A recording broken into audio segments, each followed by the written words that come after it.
ओम शांति। पहचाने मन की अद्भुत शक्ति को।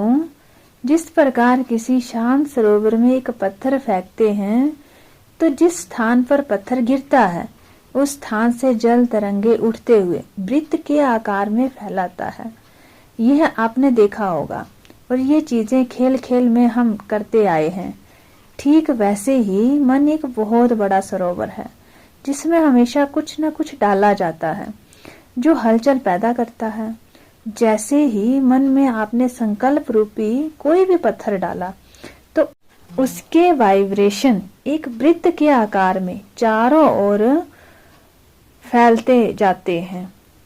उस पत्थर को अगर हम बार बार मन के सरोवर में या साधारण शब्दों में कहें कि संकल्प को बार बार दोहराया जाए तो वो एक विचार रूप ले लेगा और ये विचार तरंगे बहुत बड़े वृत्त का निर्माण करेंगे।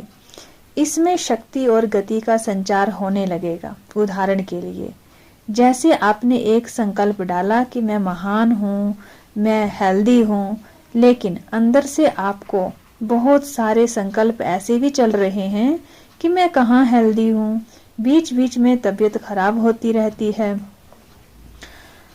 फिर भी आपने मन में एक संकल्प डाला कि मैं स्वस्थ हूँ। वो पत्थर की तरंगे तो फैलेंगी ही, लेकिन जो पिछले बहुत सारे विचार हैं उनको काटने के लिए बार बार इस पत्थर को डालना पड़ेगा कि मैं स्वस्थ हूँ, मैं स्वस्थ हूँ, मैं स्वस्थ हूँ। कहने का मतलब कि आप इस संकल्प रूपी पत्थर को इतनी बार डाल दो कि जो आपके पुराने विचार हैं वो बिल्कुल ही नष्ट हो जाए।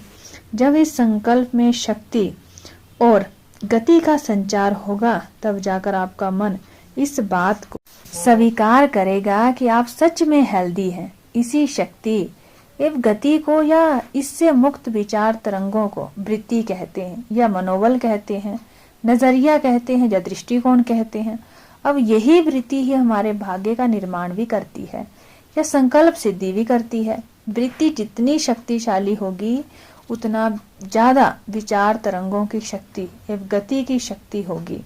इसका हम आपको एक और उदाहरण देना चाहेंगे कि जो विचार तरंगे बहुत शक्तिशाली होती हैं वही वायुमंडल में या वातावरण में रेडियो एवं टीवी की फ्रीक्वेंसी की तरह फैल जाती हैं।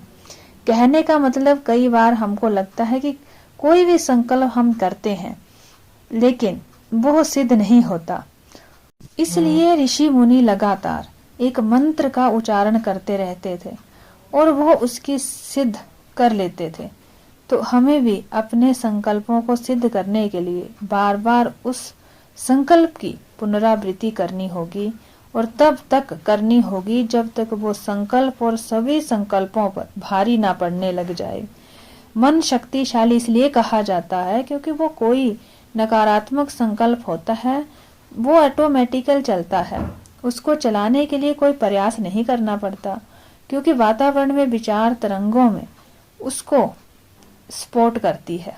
इसलिए आज हमें ज्यादा प्रयास करना पड़ रहा है। तो मन की अद्भुत शक्ति का प्रयोग करने के लिए हम इस विधि को अपनाकर सफलता प्राप्त कर सकते हैं। ओम शांति।